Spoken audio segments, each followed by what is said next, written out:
Assalamualaikum warahmatullahi wabarakatuh.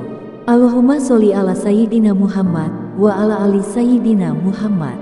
Pemirsa yang dirahmati Allah, marilah kita simak ceramah dari Ustadz Fahrudin Faiz dengan tema Syafaat Nabi Muhammad.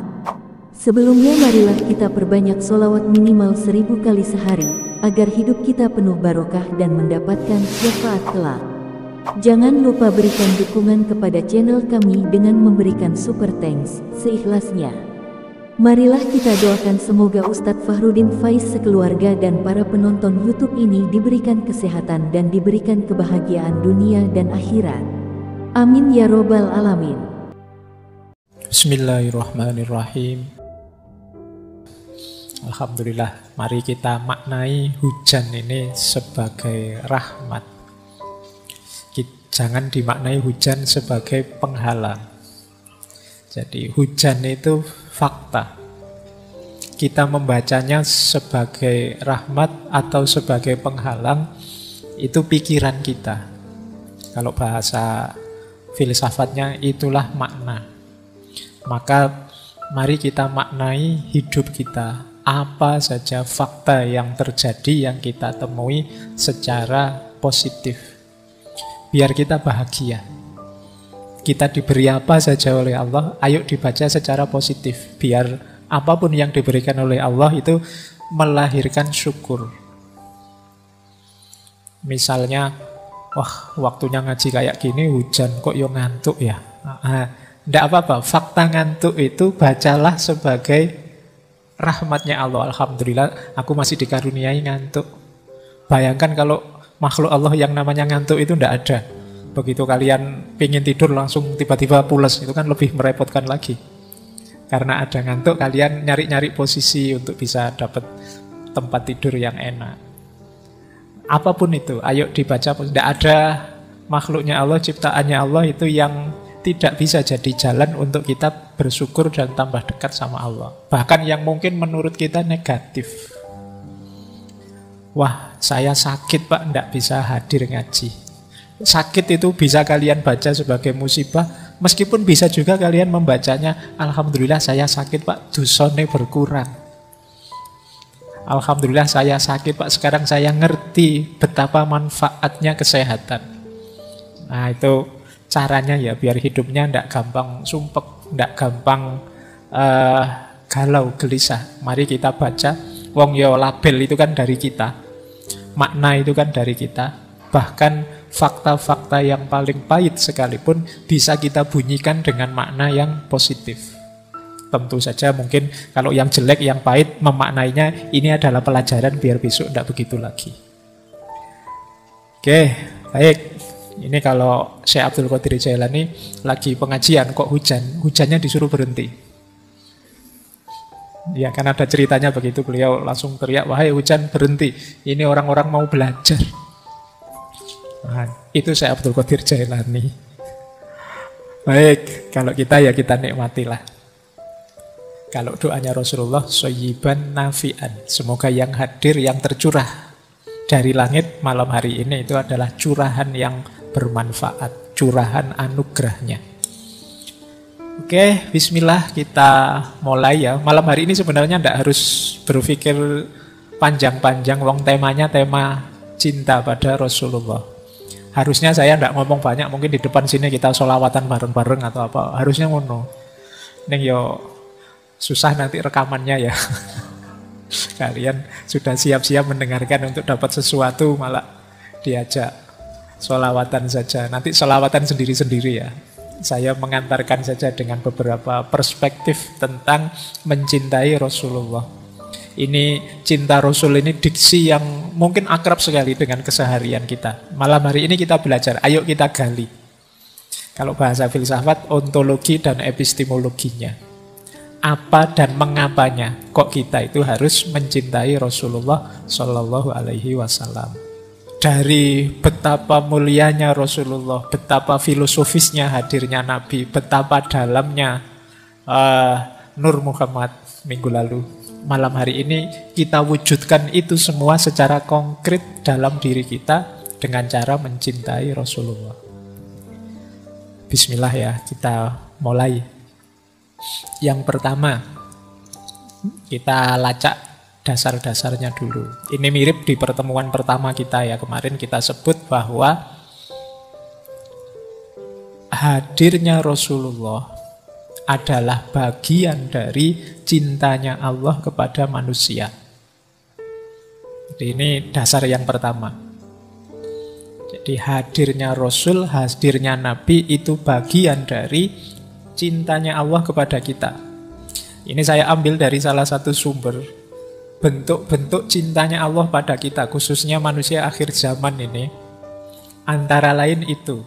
Selain Nabi dan Rasul yang saya warnai berbeda itu, yang pertama jelas tentu saja kita dianugerahi oleh Allah keberadaan dan kehidupan. Kita ada eksis sekarang saat ini sebagai manusia dengan kemampuan berpikir yang tinggi melebihi makhluk Allah lainnya. Itu menunjukkan cintanya Allah pada kita. Jadi kalau ada yang tanya, apa sih Pak buktinya cintanya Allah pada kita? Itu ya sederhananya, lah kamu ada itu. Anugerah paling besar dari Allah. Itu pun ada yang kedua. Apa? Kita tidak sekedar dibuat ada, tapi diistimewakan oleh Allah. Kalau bahasanya Al-Quran, walaqad karramna bani Adam.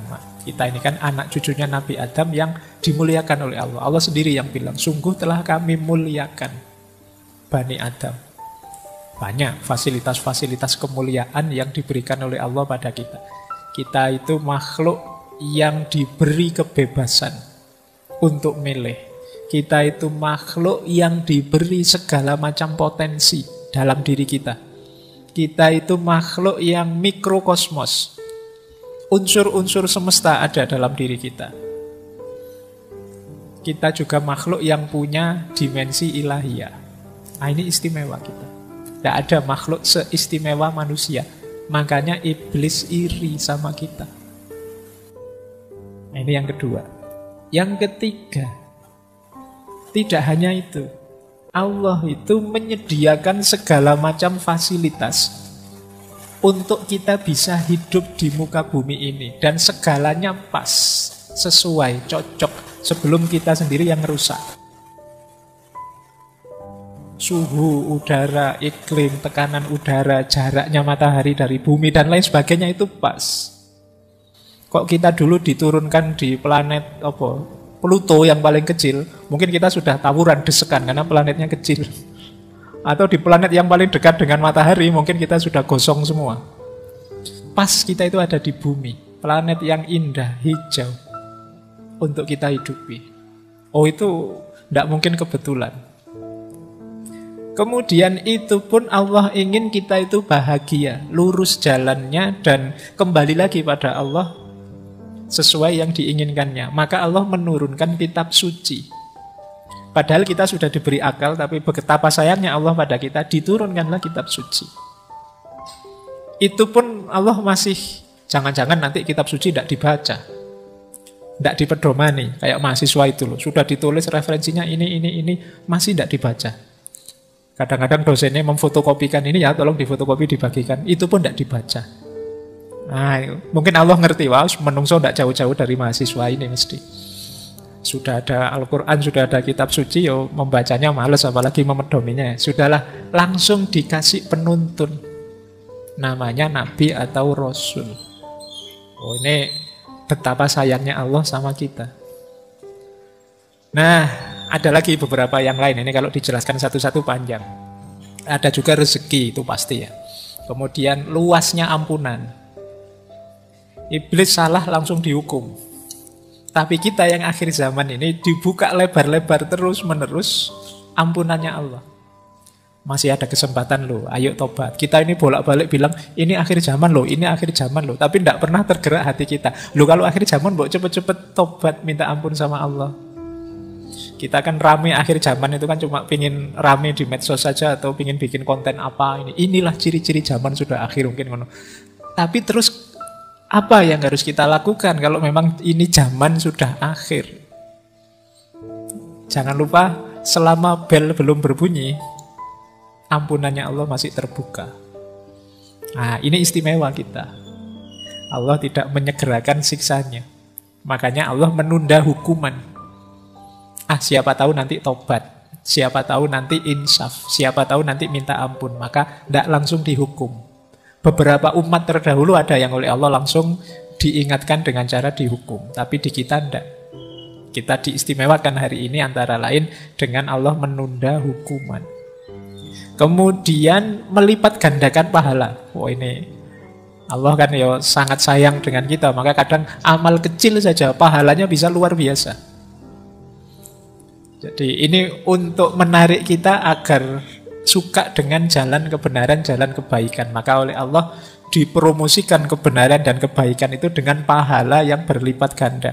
Padahal itu sebenarnya yang butuh itu kita.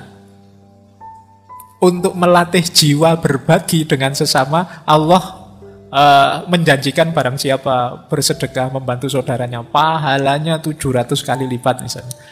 Ini kan untuk menarik kita ke sana. Sebenarnya hidup dengan kesadaran berbagi itu kebutuhan kita. Bayangkan kalau manusia itu egois, tidak ada yang mau saling membantu. Tidak ada yang mau meringankan tangannya, saling menolong sesamanya. Hidup ini akan berat sekali. Tidak hanya yang kaya pada yang miskin.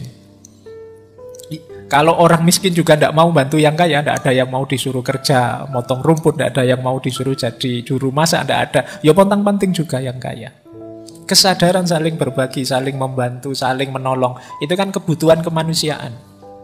Allah tahu kita sangat memerlukan itu, maka kita diberi tawaran, kita dipromosikan, yuk melakukan itu, ada berlipat-lipat pahala untuk itu. Itu sebenarnya untuk kita tertarik ke sana. Itu kayak kalian punya adik atau punya anak kecil yang disuruh belajar, terus kalau kamu rajin belajar nanti ranking 1, tak beliin HP baru misalnya. Nah, itu kan tertarik kan adikmu untuk belajar serius, biar dapat HP baru, padahal targetmu kan tidak ke situ. Tidak apa-apalah kamu mikir HP baru, yang penting kamu belajar beneran dan nanti pinter. Tidak apa-apalah kamu mikir pahala yang berlipat-lipat, insya Allah nanti dikasih kok memang sama Allah. Tapi yang lebih penting lagi, jiwamu terbentuk jadi orang baik. Itu bukti sayangnya Allah. Kemudian mengabulkan permohonan. Jadi Allah sendiri yang bilang, mintalah, aku kabulkan. Saya tidak tahu teman-teman di sini masih aktif berdoa atau tidak. Atau doanya formalitas. Sudah terlanjur apal ya doa itu aja sejak dulu ya itu saja. Padahal kamu juga tidak tahu maksudnya apa. Apalannya ya kui. Mintalah. Allah akan memberi. Nah, ya dengan syarat dan ketentuan tertentu ya. Syarat dan ketentuan berlaku. Karena mungkin nanti teman-teman bisa kembali ke sesi dulu kita pernah membahas tentang filosofi doa. Kemudian ya kita diberi ujian, kita diberi peringatan. Jadi Allah itu sering menegur kita. Kita saja yang tidak sadar. Peringatan dan teguran Allah itu bentuknya tidak selalu sakit ataupun tidak selalu hal-hal yang kita tidak suka. Kadang-kadang sesuatu yang enak, sesuatu yang nyaman. Itu juga sebenarnya ujian untuk kita. Jadi mari kita sadari betapa cintanya Allah pada kita, antara lain dengan menurunkan Rasul. Jadi ini frame pertama ya, kita pahami hadirnya Rasulullah yang harus kita cintai itu sebagai bagian dari cintanya Allah pada manusia. Lanjut. Nah, kalau cintanya manusia pada Rasulullah itu hakikatnya juga bagian dari cintanya manusia pada Allah. Kadang ada orang tanya, Pak, saya itu cintanya Allah sajalah, tidak pakai yang lain. Lah Rasulullah, tidak, wong ya Allah saja. Tidak begitu cara berpikirnya. Jadi cinta kita pada Rasulullah itu bagian dari cinta kita kepada Allah. Jadi lingkaran besarnya adalah cinta pada Allah. Yang bagian dari kecintaan kita pada Allah itu cinta kita pada Rasulullah. Nah itu kategori-kategori cinta. Kalau teman-teman membaca kitab-kitabnya Imam Ghazali, ada istilah mahabbatullah, ada istilah mahabbatu ma yuhibbuhullah, ada istilah mahabbah fillah, dan ada istilah mahabbah lillah. Nah, ini mari kita pelajari pelan-pelan biar tidak keliru. Yang pertama mahabbatullah. Mahabbatullah itu ya cinta kita pada Allah. Ini pernah kita pelajari 1 bulan, mungkin bulan Februari kemarin itu, yang cinta pada Allah. Konsep-konsepnya Syekh Abdul Qadir Jailani, Ibnu Athaillah Sakandari, dan lain-lain. Itu mahabbatullah. Di antara cinta kita kepada Allah juga adalah mahabbatu ma yuhibbuhullah. Cinta pada yang dicintai oleh Allah. Pak, saya cinta Allah saja, tidak cinta yang lain-lain. Harusnya tidak begitu. Saya cinta Allah dan semua yang dicintai oleh Allah, saya juga cinta. Termasuk Rasulullah.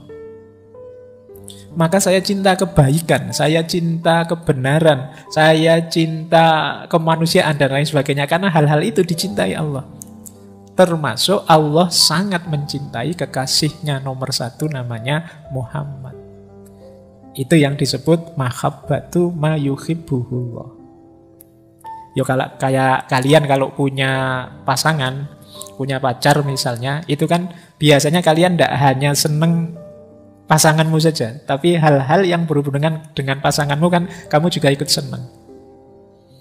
Kadang-kadang awalnya kamu tidak seneng, tapi lama-lama ikut seneng juga. Pacarmu suka drama Korea, awalnya kamu tidak suka opo drama Korea itu. Aktor dan aktrisnya kok sama-sama cantik, misalnya. Nah, tapi karena harus menemani, lama-lama ya ikut seneng. Jadi biasanya hal-hal yang dicintai oleh yang kamu cintai, kamu juga akhirnya menyukai juga. Nah, mahabbatu ma yuhibbuhullah itu gambarannya semacam itu. Saya mencintai Rasulullah. Karena apa? Rasulullah itu sangat dicintai oleh Allah. Nanti ada orang yang pakai logika, opo pantas ya saya itu mencintai Allah, wong kelakuanku kayak gini. Sudahlah, saya minta diantarkan saja oleh Rasulullah yang sangat dicintai oleh Allah. Nah, ini namanya mahabbatu ma yuhibbuhullah. Cinta pada apa yang dicintai oleh Allah. Ini nanti sebenarnya luas. Termasuk mungkin kita menyayangi sesama, menyayangi alam semesta, semua makhluknya Allah. Itu kan termasuk ma yuhibbuhullah. Apa yang dicintai oleh Allah. Oke, berarti memang perilaku-perilaku, sikap, pikiran yang isinya kebencian-kebencian terhadap makhluk Allah apapun dan manapun, kita harus hati-hati. Karena tentunya Allah sebagai pencipta mencintai ciptaannya yang mana saja. Jangan sampai kebencian kita pada makhluknya Allah yang mana saja membuat Allah murka. Karena betapapun semua makhluk ya ciptaannya Allah. Oke, baik. Itu yang kedua ya. Kalau mahabbah fillah itu mencintai Allah ya di jalan Allah. Itu mahabbah fillah. Itu kan kadang-kadang teman-teman kan sekarang banyak yang pakai kalimat ikhwani fillah. Wah, fillah itu berarti memang di jalannya Allah. Kalau mahabbah lillah itu mencintai Allah dalam hal-hal yang mungkin ini sebenarnya tidak letterlek jalannya Allah, tapi bisa mengantarkan kita pada Allah. Misalnya, saya suka baca buku malam-malam karena Allah suka dengan belajar, dan saya membacanya ini karena Allah. Lillah itu kan artinya karena Allah. Jadi melakukan sesuatu atau menyukai sesuatu karena Allah, itu juga bagian dari cinta kepada Allah. Aku menyukaimu karena Allah. Makanya kayak kita pacaran yang syar'i ya. Kita misalnya itu kamu kan harus ngatur kan, tidak boleh macam-macam kalau syar'i itu. Tidak boleh pegang tangan, tidak boleh lihat aurat, tidak boleh deket-deketan. Nah, kan. Nah, kenapa begitu? Karena lillah. Aku melakukan ini karena Allah. Nah, nanti kamu atur sendirilah. Mungkin lewat WA saja, tidak usah pakai selfie-selfie, tidak usah pakai. Atau yang syar'i itu kalau pas mau memulai apel pacaran, kita mulai dengan berdoa, baca Fatihah dulu. Kayak ngaji filsafat itu. Oke, itu lillah namanya, karena Allah. Baik, ini sudah dijelaskan dulu waktu kita membahas tema mahabbatullah. Jadi cinta Rasul itu mahabbatu ma yuhibbuhullah, dan juga bagian dari hubbullah, cintanya Allah pada manusia. Nah, ini teori yang awal. Kita lanjut. Nah, ini saya senang kalimat ini. Ini kalimatnya Syekh Jami' yang dulu pernah kita ngaji. Yusuf Zulaikha. Ini kalimat menarik. Jadi waktu Nabi Yusuf sudah sukses, itu beliau bertemu lagi dengan Zulaikha yang sudah tidak lagi jadi putri, sudah jadi orang biasa yang mengenaskan nasibnya, sudah tidak secantik dulu lagi, bahkan sudah tua. Nah ini terus ada pernyataan semacam ini dari Allah. Ceritanya Nabi Yusuf itu, oh ini Zulaikha yang dulu ya, kok masih hidup ya? Mungkin begitu bahasanya. Mungkin kalau kamu ketemu mantanmu, ketemu lagi, kamu kok tambah mengenaskan sekarang. Nah, ini kalau di Syekh Jami' wong itu novel ya. Jadi, tapi kalimat ini dalam maknanya. Jadi kata Allah begini, kenapa kok belum meninggal si Zulaikha ini? Kan dia sempat memfitnah Nabi Yusuf. Kata Allah, aku belum mengambilnya. Sebab dalam dirinya terkandung cinta kepada orang yang juga aku cintai. Karena ia sangat sayang padamu, bagaimana engkau mengira bahwa aku akan mengambil hidupnya? Matanya yang menangis memberikan kesaksian akan cintanya. Meski sepanjang hidupnya kubuat dia putus asa.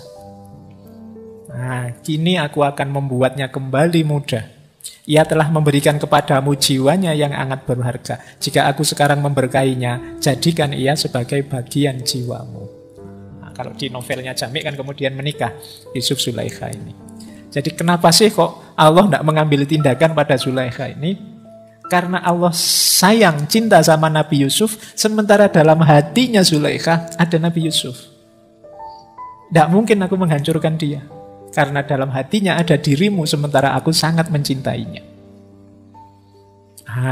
Ini pentingnya teman-teman. Ayo dihidupkan cinta pada Rasulullah itu dalam diri kita.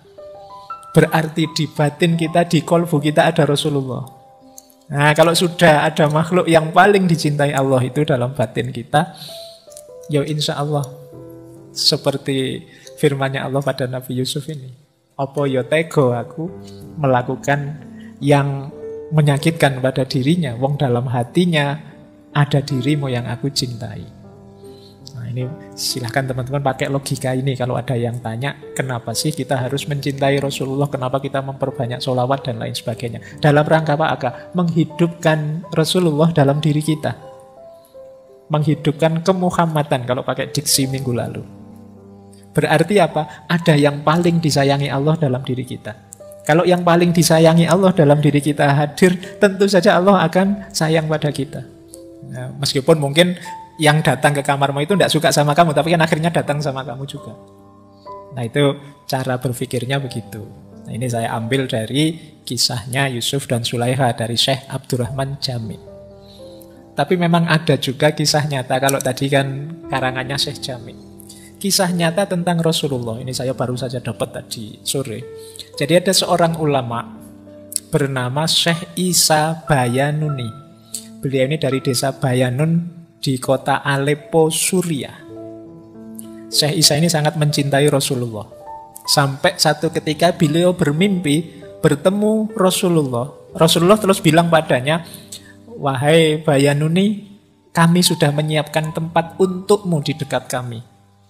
Nah, setelah itu Syekh Isa ini berangkat haji ke Mekah, ziarah di makamnya Rasulullah. 3 hari setelah ziarah beliau sakit terus wafat, dimakamkan di pemakaman Baqi' Madinah tahun 43. Tidak lama, beberapa tahun setelah wafat, makam beliau dibongkar. Karena biasa kalau di sana kan makam itu ditumpuk-tumpuk. Dan ternyata jasad beliau masih utuh, meskipun sudah beberapa tahun. Orang-orang takjub. Tapi terus orang-orang paham, kenapa kok bisa begitu? Dari syair beliau sendiri. Jadi beliau menulis syair yang sangat indah, yang maknanya ternyata persis sama dengan yang dialami. Jadi beliau nulis syair seperti ini. Jasadun tamakkana hubbu Ahmadin fihi, tawallahi innal ardo la tablihi. Jasad yang menyimpan cinta pada Ahmad atau Nabi Muhammad, demi Allah tak akan pernah dimakan bumi. Au kaifa yablihi turab, wa hubbuhu fi qalbihi wa madhuhu fi fihi. Bagaimana tanah akan menghancurkannya, sedangkan cinta pada Nabi ada di hatinya, dan pujian pada Nabi ada pada lisannya. Akfir alaihi minas sholah, perbanyaklah sholawat pada Nabi. Fa innaha nurun likobrika indama ta'wihi, karena itu akan jadi cahaya di kuburmu saat engkau memasukinya. Nah, ternyata beliau sendiri yang nulis syair seperti ini dalam rangka cintanya pada Rasulullah, dan oleh Allah bunyi syair ini dibuat persis sama dengan kondisi beliau sendiri. Kalau ini kisah nyata. Nah, baik, ini logikanya sama. Jadi kalau dalam diri kita ada cinta pada Rasulullah, kalau Rasulullah hidup di hati kita, bahkan tanah pun tidak akan berani menghancurkan kita. Kalau mulut kita terbiasa memuji kekasihnya Allah, ya tanah juga tidak akan berani menghancurkan jasad mulut kita. Nah, ini cara berpikirnya saat itu. Baik, ini ya, jadi ini dasar-dasarnya, logik-logiknya. Kalau teman-teman bertanya, kenapa sih hubungan dengan Rasulullah itu harus ke tataran